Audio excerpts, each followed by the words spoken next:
আজকের ক্লাসে আমরা শিখব 1 থেকে 30 পর্যন্ত মৌলের পারমাণবিক ভরগুলো কিভাবে খুব সহজে মনে রাখা যায়। সেজন্য আমরা দুইটা ট্রিক্সের সাহায্য নিব। আমরা ট্রিক্স 1 এ যেটা করব 1 থেকে 20 পর্যন্ত মৌলের পারমাণবিক ভরগুলো কিভাবে খুব সহজে মনে রাখা যায় সেটা ট্রিক্স 1 এর সাহায্যে আমরা শেখার চেষ্টা করব, এবং ট্রিক্সে 21 থেকে 30 পর্যন্ত মৌলের পারমাণবিক ভরগুলো কিভাবে খুব সহজে মনে রাখা যায় আমরা সেটা সাহায্য নিব। সেজন্য আমি প্রথমে একটা সূত্র লিখে দিয়েছি যে 1 থেকে 20 পর্যন্ত পারমাণবিক ভরগুলো কিভাবে খুব সহজে মনে রাখা যায়। সেজন্য একটা সূত্র হচ্ছে আমরা ফার্স্টে যেটা নোটিস করবো যে পারমাণবিক সংখ্যা। আমরা জানি মৌলের পারমাণবিক সংখ্যা কোনগুলো, এই যে এগুলো জোড় হতে পারে, বেজোড় হতে পারে। যদি মৌলের পারমাণবিক ভরগুলো জোড় হয় তাহলে পারমাণবিক ভর বের করার যে শর্টকাট টেকনিক আছে, শর্টকাট টেকনিকটা হচ্ছে পারমাণবিক ভর ইকুয়াল টু পারমাণবিক সংখ্যা, তার সাথে যদি 2 গুণ করে দিই তাহলে আমরা খুব সহজে পারমাণবিক ভরগুলো পেয়ে যাব। এবং যদি এটা বিজোড় হয় তাহলে পারমাণবিক ভর কিভাবে বের করব, পারমাণবিক সংখ্যার সাথে 2 গুণ করব, 2 গুণ করে তার সাথে আমরা কি করব, 1 যোগ করব। এখানে শুধু ব্যতিক্রম হিসাবে দুইটা ব্যতিক্রম দেখা যায়, সেটা হচ্ছে এক হচ্ছে হাইড্রোজেনের পারমাণবিক ভর, আরেকটা হচ্ছে ক্লোরিনের পারমাণবিক ভর। তাহলে এই দুইটা কিরকম ভাবে ব্যতিক্রম দেখা যায় এটা একটু পরে দেখাবো। এর আগে আমরা বাকি পারমাণবিক ভরগুলো কিভাবে খুব সহজেই বের করা যায় সেটা দেখবো। আমি আগে দেখেছি পারমাণবিক ভর বের করার জন্য আমাদের এই দুইটা সূত্রের সাহায্য নিতে হবে 1 থেকে 20 পর্যন্ত। সেক্ষেত্রে পারমাণবিক সংখ্যা যদি কখনো কি হয় জোড়, আমরা এখন হিলিয়ামের পারমাণবিক ভর বের করবো। যেহেতু এটা পারমাণবিক সংখ্যা জোড়, এই জন্য আমাদের সূত্র কি, পারমাণবিক ভর বের করার সূত্র হচ্ছে পারমাণবিক সংখ্যা, তার সাথে আমরা কত গুণ করবো, 2। যেহেতু হিলিয়ামের পারমাণবিক সংখ্যা 2, এই জন্য 2 এর সাথে আমরা কত গুণ করবো, 2 যদি গুণ করি তাহলে হিলিয়ামের পারমাণবিক ভর হচ্ছে কত, 4। এবার দেখবো আমি লিথিয়ামেরটা কিভাবে বের করি। লিথিয়ামের পারমাণবিক সংখ্যা কি, বেজোড়। তাহলে এটার ক্ষেত্রে আমাদের সূত্র কি, পারমাণবিক সংখ্যার সাথে 2 গুণ করবো, 2 গুণ করে 1 যোগ করে দিব। তাহলে কত, 3 এর সাথে 2 গুণ করে আমরা যদি 1 যোগ করি তাহলে 3 দুগুণে 6 রাখি কত হয়, 7। যদি বেরিলিয়ামের ক্ষেত্রে চিন্তা করি সেক্ষেত্রে কত হবে, 4 এর সাথে 2 যদি গুণ করি তাহলে কত হয়, 8। বোরনের ক্ষেত্রে যেহেতু বেজোড়, 5 এর সাথে 2 গুণ করবো, 2 গুণ করে 1 যোগ করবো, তার মানে কত হয়, 5 দুগুণে 10 আর 1 11। কার্বনে যদি করি তাহলে কত আছে, 6 এর সাথে আমরা কি করবো, 2 গুণ করলে কত হয়, 12। নাইট্রোজেনের ক্ষেত্রে যদি চিন্তা করি এক্ষেত্রে আমাদের নাইট্রোজেনের ক্ষেত্রেও আমাদের ব্যতিক্রম দেখা যায়। তাহলে এখানে কি করবো, 7 এর সাথে যদি আমি 2 গুণ করি তাহলে কত হয়, 14। এখানে হওয়া উচিত ছিল কত, যেহেতু বেজোড়, সাথে সাথে আমাদের 2 গুণ করে 1 যোগ করার কথা, কিন্তু নাইট্রোজেন আমাদের কি ব্যতিক্রম ধর্মী ইলেকট্রন, ব্যতিক্রমী ভর দেখা যায়, এই জন্য কত করবো, 14। তো এটা মনে রাখতে হবে। এবার আসো অক্সিজেনের কত, 8। তাহলে 8 এর সাথে যদি আমরা 2 গুণ করি তাহলে কত হয়, 16। এবার ফ্লোরিন হচ্ছে বেজোড়, তার মানে কি করবো, ফ্লোরিন 9 এর সাথে 2 গুণ করে আমরা 1 যোগ করবো, তাহলে 9 দুগুণে 18, 18 এর সাথে 1 যোগ করলে কত হয়, 19। এবার যদি আমি নিয়নের ক্ষেত্রে চিন্তা করি, যেহেতু জোড় 2 গুণ করলেই হয়ে গেছে, তার মানে 20। সোডিয়াম 11 এর সাথে 2 গুণ করবো, যেহেতু বেজোড়, তার সাথে 1 যোগ করবো, তার মানে কত হয়, 23। আচ্ছা, ম্যাগনেসিয়াম 12, যেহেতু জোড়, তার সাথে 2 গুণ করবো, তাহলে 12 দুগুণে 24। অ্যালুমিনিয়ামের ক্ষেত্রে যদি চিন্তা করি পারমাণবিক সংখ্যা হচ্ছে 13, তাহলে 13 এর সাথে আমরা কত গুণ করবো, 2 গুণ করবো, তার সাথে 1 যোগ করবো, তাহলে 13 দুগুণে 26 আর 1 27। এটার ক্ষেত্রে যদি চিন্তা করি যেহেতু জোড়, তার মানে 14 এর সাথে আমরা 2 গুণ করলে কত হয়, 28। আচ্ছা, তারপরে ফসফরাস 15 আছে, তার মানে 15 এর সাথে 2 গুণ করে আমরা 1 যোগ করবো, তার মানে কত হয়, 31। সালফার যেহেতু জোড়, তাহলে 16 এর সাথে 2 গুণ করলে কত হবে, 32।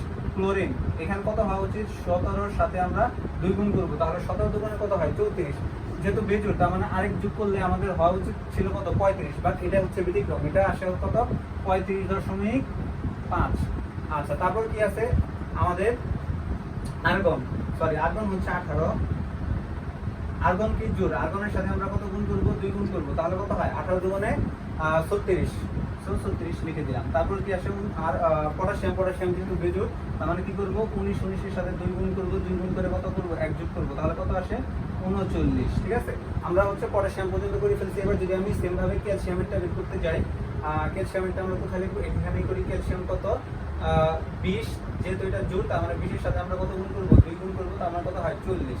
আচ্ছা, তাহলে আমাদের এখানে আরো একটা ব্যতিক্রম আছে, ব্যতিক্রম কি, হাইড্রোজেনের ক্ষেত্রে যেহেতু বেজোড়, কত হওয়া উচিত ছিল, 1 এর সাথে 2 গুণ করে 1 যোগ করবো, তার মানে 3 হওয়া উচিত ছিল, বাট হাইড্রোজেনের ভর কত, 1।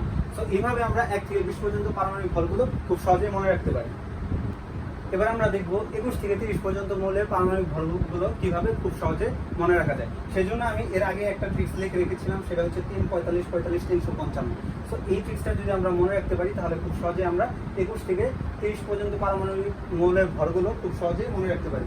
সেই জন্য আমরা এখন কি করব, প্রত্যেকটা পারমাণবিক প্রত্যেকটা মৌলের পারমাণবিক সংখ্যার সাথে 2 গুণ করব, 2 গুণ করে প্রত্যেকটার সাথে প্রথমটার সাথে 3 যোগ করব, পরেরটার সাথে 4, পরেরটার সাথে 5, পরেরটার সাথে 4, পরেরটার সাথে 5, এইভাবে প্রত্যেকটার সাথে আমরা একটা করে যোগ করে দেবো। যেমন স্ক্যান্ডিয়ামের ক্ষেত্রে কত আছে 21, তাহলে 21-এর সাথে যদি আমি 2 গুণ করি, 2 গুণ করার পরে কত যোগ করবো, এই যে 3 যোগ করে দিব, তাহলে আমাদের রেজাল্ট কত আসে আমরা একটু ক্যালকুলেটরের সাহায্য নেই। তাহলে আসে হচ্ছে আমাদের 45, তো আমরা এখানে লিখে ফেলবো 45। তারপর কি আছে টাইটানিয়াম, এটা কত 22, তো আমরা 22-এর সাথে কত গুণ করবো, 2 গুণ করবো, 2 গুণ করে কত যোগ করবো, এই পাশে 4 যোগ করবো। তো 2 গুণ করে যদি 4 যোগ করি আমাদের রেজাল্ট আসে হচ্ছে 48, তো লিখে ফেললাম। তারপরে কি আছে ভ্যানাডিয়াম, ভ্যানাডিয়ামের কত 23, 23-এর সাথে আমরা কত গুণ করবো, 2 গুণ করবো, 2 গুণ করার পরে কত যোগ করবো, এই যে 5 আছে 5, সিকোয়েন্স অনুসারে যোগ করতে হবে। তো সিকোয়েন্স অনুসারে যদি যোগ করি তাহলে আমাদের আসে কত 51।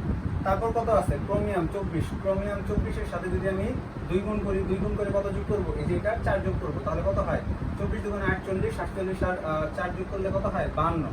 ওকে। তারপর ম্যাঙ্গানিজ, ম্যাঙ্গানিজ কত আছে 25, 25-এর সাথে আমরা কত গুণ করবো, 2 গুণ করবো, 2 গুণ করে আমরা কত যোগ করবো, এই যে 5টা যোগ করবো, 5 যদি যোগ করি কত হয় 25 দুগুণে 50 আর 5-এ 55, তার মানে ম্যাঙ্গানিজের পারমাণবিক ভর হচ্ছে 55। তারপর কত আছে আয়রন, আয়রন যেমন 26 আছে, 26-এর সাথে 2 গুণ করবো, 2 গুণ করে কত যোগ করবো 3, কিন্তু কথা হচ্ছে যদি 3 যোগ করি তাহলে আমাদের কত আসে 26 দুগুণে 52, 52-এর সাথে যদি 3 যোগ করি তাহলে কত হয় 55।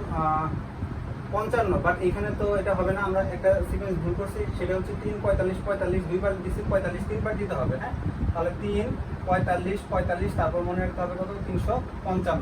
তো এখানে আমরা কি করবো, 45-এর সিকোয়েন্স শেষ করছি, তারপর কত যোগ করবো 4 যোগ করবো, তাহলে +4। আচ্ছা, আমরা এটা পুরো আগে করে নিই। তারপর এটা কত আছে 27, 27-এর সাথে আমরা কত গুণ করবো, 2 গুণ করবো, 2 গুণ করে এই 5টা যোগ করবো করে দিলাম।